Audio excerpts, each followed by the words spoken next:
The Battle of Havana was a military action from March to August 1762, as part of the 7 Years' War. British forces besieged and captured the city of Havana, which at the time was an important Spanish naval base in the Caribbean, and dealt a serious blow to the Spanish Navy. Havana was subsequently returned to Spain under the 1763 Treaty of Paris that formally ended the war. Background: Spanish preparations before involving his country in the conflict raging in Europe and across the world. Charles III of Spain made provisions to defend the Spanish colonies against the British Navy. For the defense of Cuba, he appointed Juan de Prado as commander-in-chief. De Prado arrived at Havana in February 1761 and began work to improve the fortifications of the city. In June 1761, a flotilla of 7 ships of the line under the command of Admiral Gutierrez de Heavy arrived at Havana, transporting 2 regular infantry regiments totaling some 1,000 men. However, yellow fever quickly reduced the defending forces, and by the time of the siege, they had been reduced to 3,850 soldiers, 5,000 sailors and marines and 2,800 militia. The main garrison consisted of España Infantry Regiment, Aragon Infantry Regiment, Havana Infantry Regiment, Edinburgh's Dragoons, Army's gunners, Navy's gunners and Marines. Havana had one of the finest harbours in the West Indies. It could easily accommodate up to 100 ships of the line. A 180 meters wide and 800 meters long entrance channel gave access to the harbor, and Havana housed important shipyards capable of building first-rate men of war. 2 strong fortresses defended the entrance channel. On the north side of the channel stood the very strong Castillo de los Tres Reyes del Morrow on the rocky Cavanos Ridge. It had 64 heavy guns and was garrisoned by 700 men. The south side was defended by the Castillo de San Salvador de la Punta. The channel could also be blocked by a boom chain extending from El Morro to La Punta. Havana itself lay on the south side along the channel and was surrounded by a wall 5 kilometers long. British preparations when war broke out with Spain. Plans were made in Great Britain for an amphibious attack on Havana. The expedition was under the command of George Keppel, 3rd Earl of Albemarle, with Vice Admiral Sir George Pocock as naval commander. This plan also called for Jeffrey Amherst to embark 4,000 men from America to join Keppel, and to assemble another force of 8,000 men for an attack on Louisiana. During the month of February, British troops embarked. They consisted of 22nd Regiment of Foot, 34th Regiment of Foot, 56th Regiment of Foot, 72nd Richmond's Regiment of Foot. On the 5th of March the British expedition sailed from Spithead, England, with 7 ships of the line and 4,365 men aboard 64 transports, and arrived in Barbados on the 20th of April. 5 days later the expedition reached Fort Royal on the recently conquered island of Martinique, where it picked up the remainder of Major General Robert Monckton's expedition, still numbering 8,461 men. Rear Admiral George Rodney's squadron, amounting to 8 ships of the line, also joined the expedition, bringing the total number of ships of the line to 15. On the 23rd of May the expedition, now off the northwest corner of Saint-Domingue, was further reinforced by Sir James Douglas' squadron from Port Royal, Jamaica. The force under Albemarle now amounted to 21 ships of the line, 24 lesser warships, and 168 other vessels, carrying some 14,000 seamen and marines plus another 3,000 hired sailors and 12,826 regulars. Siege. On the 6th of June the British force came into sight of Havana. Immediately, 12 British ships of the line were sent to the mouth of the entrance channel to block in the Spanish fleet. The British planned to begin the operations by the reduction of the Morrow fortress, on the north side of the channel. Through a formal Vauban-style siege, the commanding position of this fort over the city would then force the Spanish commander to surrender. However, this plan did not take into account the fact that the fortress was located on a rocky promontory where it was impossible to dig approach trenches, and that a large ditch cut into the rock protected the fort on the land side.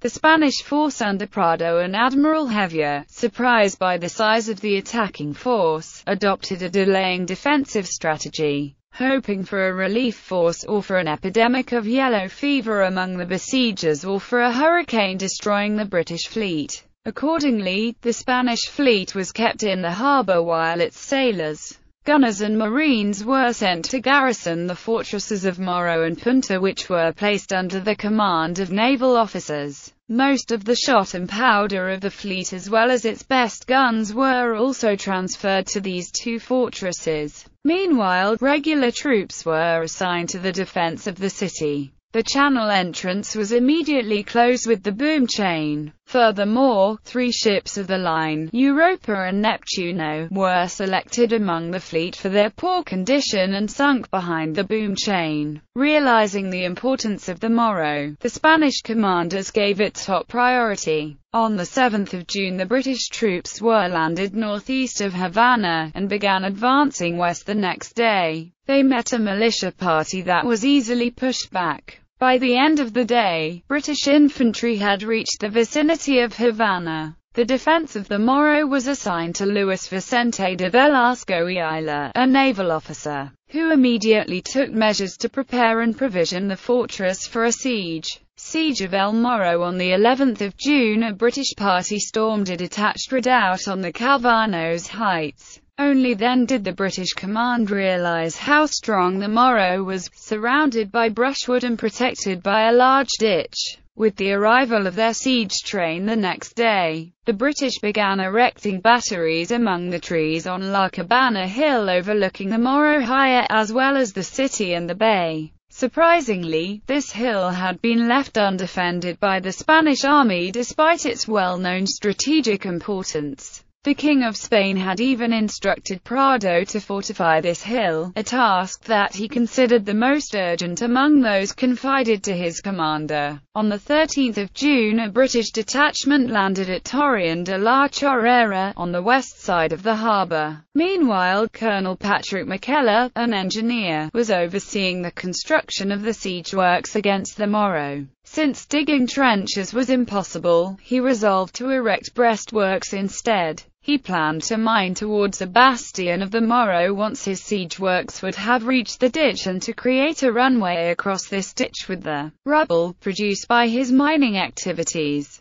On the 22nd of June, 4 British batteries totaling 12 heavy guns and 38 mortars opened fire on the Morrow from La Cabana. McKellar gradually advanced his breastworks towards the ditch under cover of these batteries. By the 29th of June, the British batteries had increased their daily direct hits on the Morrow to 500. Velasco was losing as many as 30 men each day, and the workload of repairing the fortress every night was so exhausting that men had to be rotated into the fort from the city every 3 days. Velasco finally managed to convince Prado that a raid was necessary against the British batteries. At dawn on the 29th of June 988 men attacked the siege works. They reached the British batteries from the rear and started to spike guns, but British reaction was swift, and the attackers were repulsed before they caused any serious damage.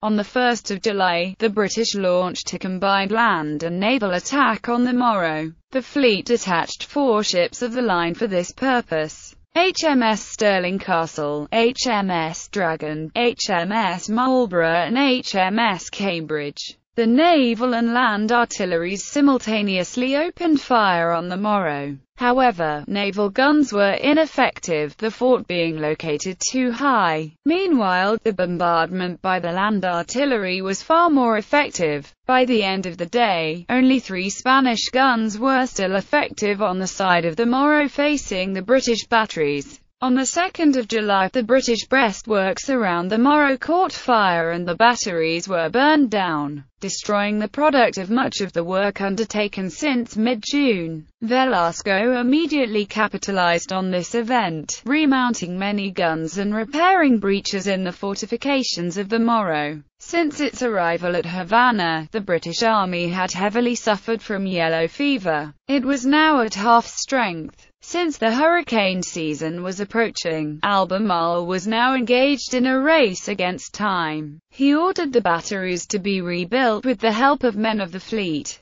Many 32 PDRs were taken from the lower deck of several ships to equip these new batteries. By the 17th of July, the new British batteries had progressively silenced most of Velasco's guns, leaving only 2 of them operational. With the absence of artillery cover, it now became impossible for the Spanish troops to repair the damage being inflicted on the Morrow. Miquela was also able to resume construction of siege works to approach the fortress. With the army in such a bad condition, work progressed rather slowly. All hope of the British Army now resided in the expected arrival of reinforcements from North America. On the 20th of July, the progress of siege works allowed the British to begin the mining towards the right bastion of the Morrow. Meanwhile, the now unopposed British artillery was daily hitting the Morrow up to 600 times, causing some 60 casualties. Velasco had now no hope but to destroy British siege works. At 4 a.m. on the 22nd of July, 1,300 regulars, seamen and militia sallied from Havana in 3 columns and attacked the siege works surrounding the Morrow. The sortie did not succeed and the siege works were left relatively intact. On the 24th of July, Albemarle offered Velasco the opportunity to surrender, allowing him to write his own terms of capitulation. Velasco answered that the issue would rather be settled by force of arms. On the 27th of July, the reinforcements from North America led by Colonel Burton finally arrived. During their journey, they had been attacked by the French, who captured some 500 men. These reinforcements consisted of 46th Thomas Murray's Regiment of Foot, 58th Anstruther's Regiment of Foot, American Provincials, Gorham's and Danks Rangers, which were combined into a 253-man Ranger Corps. On the 29th of July, the mine near the right bastion of the Morrow fort was completed and ready to explode. Albemarle vainly feigned an assault, hoping that Velasco would finally decide to surrender. On the contrary, Velasco decided to launch the desperate attack from the sea upon the British miners in the ditch. At 2 a.m. on the 30th of July, 2 Spanish schooners attacked the miners from the sea. Their attack was unsuccessful and they had to withdraw. At 1 p.m. the British finally detonated the mine. The debris of the explosion partly filled the ditch, but Albemarle judged it passable, and launched an assault, sending 699 picked men against the right bastion. Before the Spanish could react, 16 men gained a foothold on the bastion. Velasco then rushed to the breach with his troops. He was mortally wounded during the ensuing hand-to-hand fighting. Once the British were in control of the Morrow fort, Velasco was transported to Havana. At 9 p.m. on the 31st of July, Velasco died of his wound. The British now occupied a position commanding the city as well as the bay. They built batteries along the north side of the entrance channel from the Morrow fort to La Cabana Hill. Surrender on the 11th of August, after Prado had rejected the demand for surrender sent to him by Albemarle, the British batteries opened fire on Havana. A total of 47 guns, 10 mortars and 5 howitzers pounded the city from a distance of 500 to 800 meters. By the end of the day, Fort La Punta was silenced. Prado had no other choice left but to surrender. On 12 and 13 August, negotiations of the Articles of Capitulation went on, and Prado and his army obtained the honors of war. Javier neglected to burn his fleet, which fell intact in the hands of the British. Aftermath. On 14 August, the British entered the city. They had obtained possession of the most important harbour in the Spanish West Indies along with military equipment. 1,828,116 Spanish pesos and merchandise valued around 1 million Spanish pesos. Furthermore, they had seized 20% of the ships of the line of the Spanish Navy, namely Aquilon, Conquistador, Reina, San Antonio, Tigre, San Gennaro, Africa, America, Infante and Soberano, together with 3 frigates. 9 smaller vessels including the Marte commanded by Domingo de Bonchi and some armed vessels belonging to trading companies. Furthermore, 2 new almost completed ships of the line were seized in the dockyards, San Carlos and Santiago. During the siege the British had lost 2,764 killed, wounded, captured or deserted, but by the 18th of October also had lost 4,708 dead from sickness. One of the most depleted brigades was transferred to North America where it lost a further 360 men within a month of arrival. 3 ships of line were lost either as a direct result of the Spanish gunfire or severe damage received which would cause their demise later. Shortly after the siege HMS Stirling Castle was declared unserviceable and was stripped and scuttled. HMS Marlborough sank in the Atlantic due to the extensive damage received during the siege. HMS Temple was lost while returning to Britain for repairs. On their return to Spain Prado and Heavier were court-martialed and convicted.